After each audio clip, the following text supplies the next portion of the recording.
Viral তেল আর viral তেল, এই ভাইরাল তেল মেখে আমার চুলের অবস্থা কি হলো, অনেস্ট রিভিউ কিন্তু আজকে তোমাদের সাথে শেয়ার করব। এই দেখো, এক বোতল মেখে তো শেষ করে ফেলেছি, কিন্তু আমার চুলের দশা, হ্যাঁ আমার চুলের ভালো দশাই হয়েছে। গুড়ি গুড়ি চুল উঠতে শুরু করেছে, আর যেটুকুনি চুল ছিল তার থেকে কিন্তু চুল পড়াটা অনেকটা কম হয়েছে। তো এক বোতল তো শেষ করেই ফেলেছিলাম, আবার কিন্তু আরও একটা বোতল আমি বানিয়ে নিয়েছি। আর তোমরা আমার চুলটা দেখতেই পাচ্ছ যে কতটা লম্বা আর কতটা ঘন। খুব বেশি ঘন না, পাতলাই, কিন্তু আমার এই পাতলা চুলটাকেও তো যত্ন করতে হবে। তার জন্যই কিন্তু নিয়ে নিয়েছি 2 বোতল প্যারাশুট নারকেল তেল।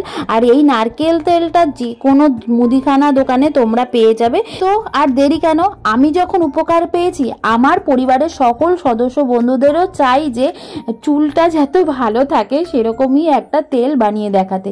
চলো কিভাবে সহজ উপায়ে আমি তেলটা বানিয়েছিলাম তোমাদের সাথে সেটা শেয়ার করে দিই। এই দেখো, একটা খালি খোলার মধ্যে কালো জিরে, মেথি, লবঙ্গ এগুলোকে হালকা করে একটুখানি ভেজে নিচ্ছি। আর সাথে কিন্তু দিয়েছি পেঁয়াজের লাল লাল খোসাগুলো। এই যে পেঁয়াজের লাল লাল খোসা দিয়ে সমস্ত কিছু একটু হালকা করে ভাজা করে নিয়ে তারপরে এটাকে কিন্তু আমি হামনদিস্তাতে গুঁড়ো করে নিচ্ছি। আর আজকে সমস্ত কিছুই হামনদিস্তারই কাজ হবে, কোনো রকম মিক্সির কাজ লাগবে না। তারপর নিয়ে নিয়েছি একটা বড় সাইজের পেঁয়াজ, যেটাকে ছোট ছোট টুকরো করে কেটে আবার একটুখানি হালকা হাতে প্রেস করে দিচ্ছি হামনদিস্তাতে। তারপরে নিয়ে নিয়েছি 2খানা আমলকিটাকেও ভালো করে প্রেস করেছি। আর এই যে আসল জিনিস তো এই প্লাস্টিকের মধ্যে আছে। প্লাস্টিকের মধ্যে কি কি আছে এক এক করে তোমাদের সাথে পুরোটাই শেয়ার করব। তার আগে দেখো, একটা কড়াই বসিয়ে নিয়েছি, আর কড়াইয়ের মধ্যে 2খানা বোতলের তেল একদম ঢেলে দিচ্ছি। এই তেলটা এত ভালো উপকার পেয়েছি বলেই কিন্তু আমি 2 বোতল বানাচ্ছি। আর এই দেখো, এরপরে আমি এর মধ্যে যা যা রেখে দিয়েছিলাম সেগুলো দিয়ে দিচ্ছি। আর ওই প্লাস্টিকের মধ্যে কি কি আছে সেগুলো তো তোমাদের সাথে অবশ্যই শেয়ার করব। তোমরা পুরো ভিডিও দেখতে থাকো, দেখতেই পারবে। এই দেখো, এর মধ্যে আছে হচ্ছে দূর্বা, তারপরে জবা ফুল, সাথে হচ্ছে নিম পাতা, তুলসী পাতা, জবা ফুলের পাতা, এই যে 5খানা জিনিস আছে কিন্তু।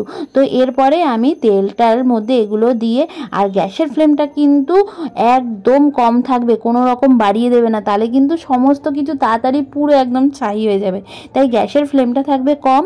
আর এইভাবেই কিন্তু 15 থেকে 20 মিনিট আমি এটায় তেলের মধ্যে রেখে দেবো। আর তেলটা তো গরম হবেই, আর সাথে পাতাগুলো দেখবে হালকা যখন কালো কালো হয়ে যাবে সেই সময় বুঝে যাবে যে এটা হয়ে গেছে।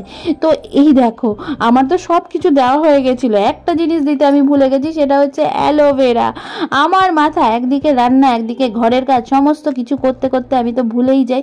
চলো, এই যে অ্যালোভেরাটাকে এবার দিতে হবে, এটাকে ছোট্ট ছোট্ট টুকরো টুকরো করে কেটে নিই, তাহলেই হয়ে যাবে। এই দেখো, অ্যালোভেরাও দিয়ে দিয়েছি। এইবার আমার তেলটা হয়ে গেল সম্পূর্ণ। তোমরা চাইলে না শুধুমাত্র পেঁয়াজ বা মেথি দিয়েও এই তেলটা বানাতে পারো।